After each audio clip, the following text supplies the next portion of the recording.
अज़दल के दरबार में एक तुर्क नौजवान काम करता था। उसके हमसाए में एक शरीफ घराना आबाद था। मियाँ बीवी नए शादी के बंधन में बंधे थे।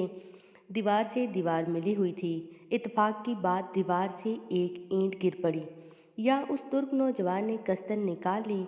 बहरहाल दीवार में सुराख हो गया। उस तुर्क ने दीवार से झांक कर देखा। उसे एक निहायत खूबसूरत लड़की नजर आई। अब उसे बार बार देखने का ऐसा चस्का पड़ा कि वो सुराग से उस औरत को देखता रहता। शुरू शुरू में तो औरत को पता ना चला कि कोई उसे देखता है, अलबत्ता रफ्ता रफ्ता उसे मालूम हो गया कि तुर्क हमसाया उसे चोरी छुपे देखता रहता है। औरत पाक दामन थी। उसने अपने खामद से शिकायत की कि ये तुर्क मुझे रोज़ाना दीवार से झांकता रहता है। इस मकान में मेरे सिवा कोई और नहीं है, इसलिए लोगों को शक गुजरेगा कि मेरी इससे शनासाई है और मैं इससे बातें करती होंगी। समझ में नहीं आता कि इससे छुटकारे के लिए क्या करूं। खामद को जब ये मजमूम हरकत मालूम हुई तो उसे बड़ा गुस्सा आया कि उसकी इज्जत पर डाका डाला जा रहा है।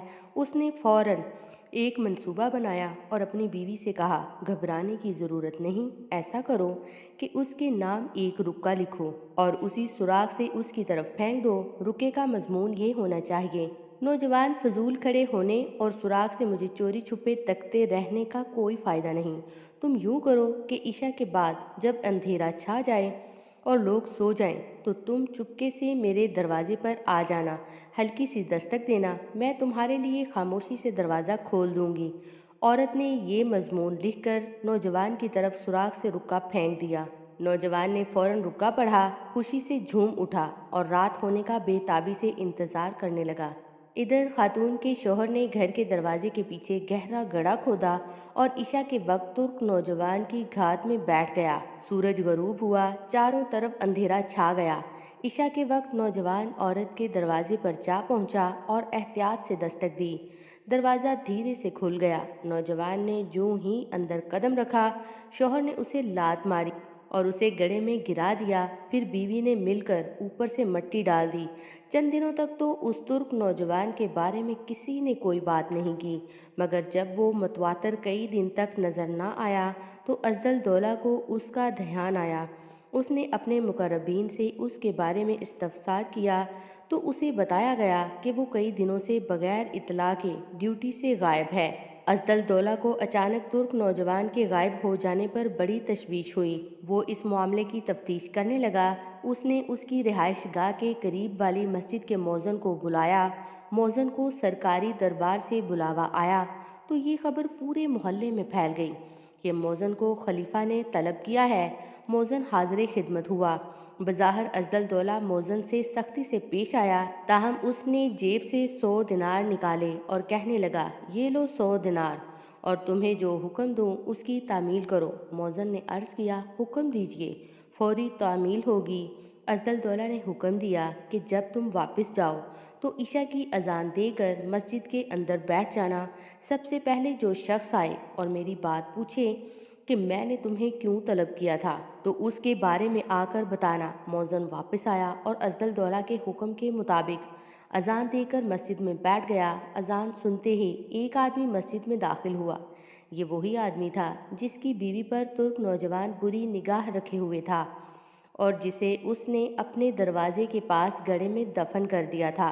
मस्जिद में दाखिल होते ही उसने मौज़न से पूछा, मेरा दिल तुम्हारी तरफ लगा हुआ था, बताओ खलीफा ने तुम्हें क्यों बुलवाया और वो तुमसे क्या मालूम करना चाहता था।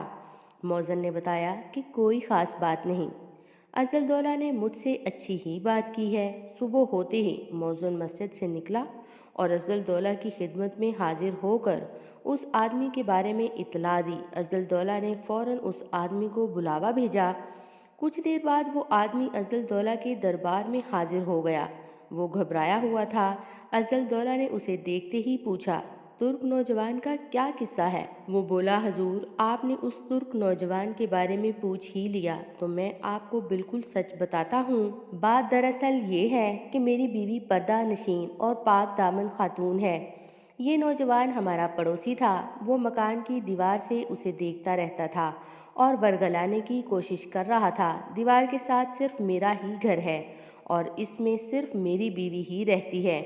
اس لیے وہ اس بات سے بہت پریشان تھی کہ اگر کسی کو اس کی تاک جھانک کا حال معلوم ہو گیا تو وہ یہی سمجھے گا کہ وہ بھی اس نوجوان کی خباثت میں برابر کی شریک ہے۔ یہ میری عزت پر حملہ تھا، میں برداشت نہ کر سکا، لہٰذا میں نے اسے ٹھکانے لگا دیا۔ اس شخص نے مختصر طور پر ترک نوجوان کو گڑھے میں دفن کرنے کی رداد بھی سنا دی۔